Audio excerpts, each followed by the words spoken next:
123 उत्तराखंड रावण के पूर्व के राक्षसों के विषय में। उत्तराखंड रावण के पूर्व के राक्षसों के विषय में। श्रीराम का राज्य अयोध्या में स्थापित हो गया तो एक दिन समस्त ऋषि मुनि श्री रघुनाथ जी का अभिनंदन करने के लिए अयोध्यापुरी में आए। श्री रामचंद्र जी ने उन सबका यथोचित सत्कार किया। वार्तालाप करते हुए अगस्त्य मुनि कहने लगे, युद्ध में आपने जो रावण का संहार किया वह कोई बड़ी बात नहीं है, परंतु द्वंद्व युद्ध में लक्ष्मण के द्वारा इंद्रजित का वध सबसे अधिक आश्चर्य की बात है।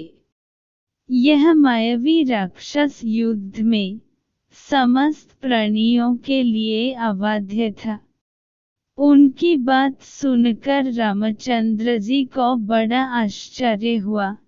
वे बोले, मुनिवर, रावण और कुंभकर्ण भी तो महान पराक्रमी थे। महोदर, प्रहस्त, विरूपाक्ष भी कम वीर न थे, फिर आप केवल इंद्रजित मेघनाद की ही इतनी प्रशंसा क्यों करते हैं?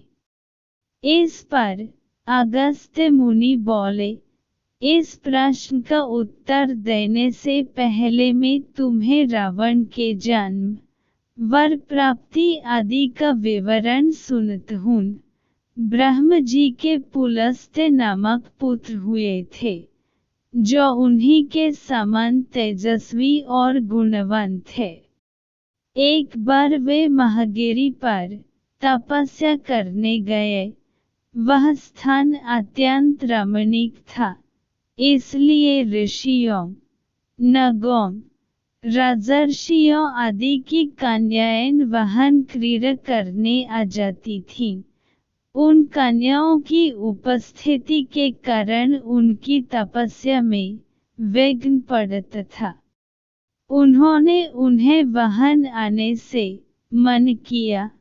जब वे नहीं मानी तो उन्होंने शाप दे दिया कि कल से जो कन्या यहाँ मुझे दिखाई देगी वह गर्भवती हो जाएगी।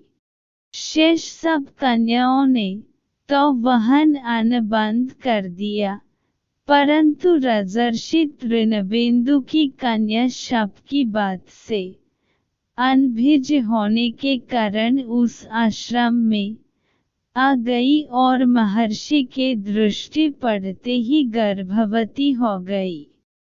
जब तृणबिंदु को यह बात मालूम हुई तो उन्होंने अपने कन्या को पत्नी के रूप में महर्षि को अर्पित कर दिया।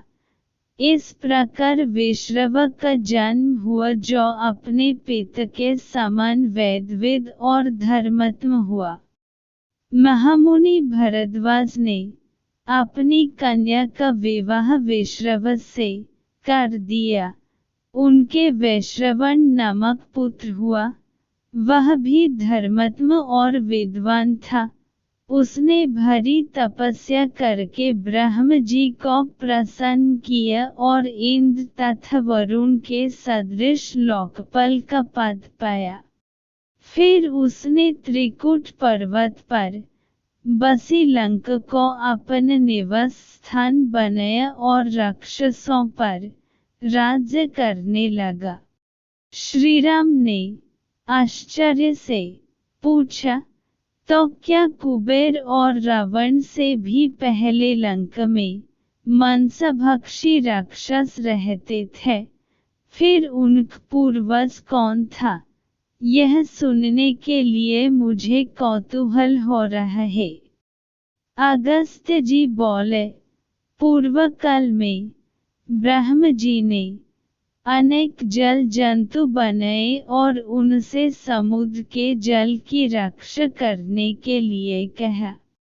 तब उन जंतुओं में से कुछ बोले कि हम इसका रक्ष करेंगे और कुछ नहीं।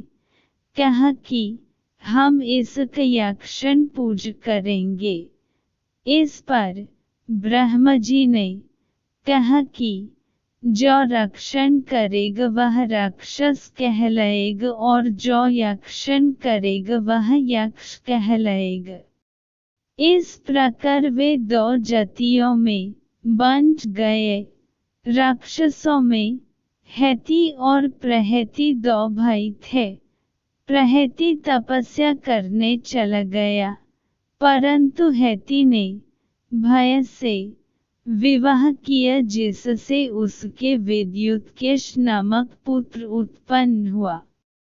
विद्युत्केश के सुकेश नामक पराक्रमी पुत्र हुआ। सुकेश के माल्यवान, सुमली और मली नामक 3 पुत्र हुए। तीनों ने ब्रह्म जी की तपस्या करके यह वरदान प्राप्त कर लिए कि हम लोगों का प्रेम अटूट हो और हमें कोई पराजित न कर सके। वर पाकर वे निर्भय हो गए और असुरों को सतने लगे। उन्होंने विश्वकर्मा से एक अत्यंत सुंदर नगर बनने के लिए कहा।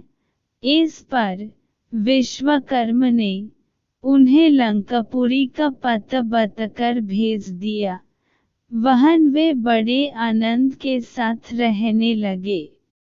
माल्यवान के वज्रमुष्टि, विरूपाक्ष, दुर्मुख, सुप्ताग्न, यज्ञकोप, मत और उन्मत्त नामक 7 पुत्र हुए। सुमली के प्रहस्त्र, अकम्पन, विकट, कलिकमुख, धूम्राक्ष, दंड, सुपर्श्व, संघनदी, प्रधस एवं भरकर्ण नाम के 10 पुत्र हुए। मली के अनल, अनिल, हर और संपत्ति नामक 4 पुत्र हुए। ये सब बलवान और दुष्ट प्रकृति होने के कारण ऋषि मुनियों को कष्ट दिया करते थे। उनके कष्टों से दुखी होकर ऋषि मुनिगण जब भगवान विष्णु की शरण में गए तो उन्होंने आश्वासन दिया कि हे ऋषियों, मैं इन दुष्टों का अवश्य ही नाश करूंगा। जब राक्षसों को विष्णु के इस आश्वासन की सूचना मिली तो वे सब मंत्रणा करके संगठित हो मली के सेनापतित्व में इंद्रलोक पर आक्रमण करने के लिए चल पड़े।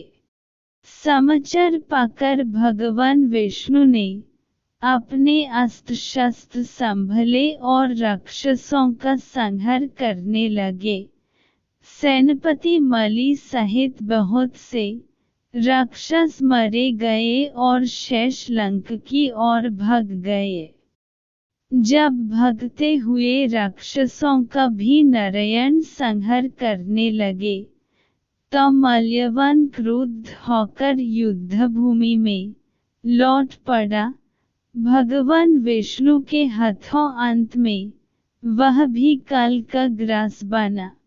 शेष बचे हुए राक्षस सुमली के नेतृत्व में लंका को त्यागकर पाताल में जा बसे और लंका पर कुबेर का राज्य स्थापित हुआ। राक्षसों के विनाश से दुखी होकर सुमली ने अपनी पुत्री केकसी से कहा कि पुत्री, राक्षस वंश के कल्याण के लिए मैं चाहता हूँ कि तुम परम पराक्रमी महर्षि विश्रवा के पास जाकर उनसे पुत्र प्राप्त करो।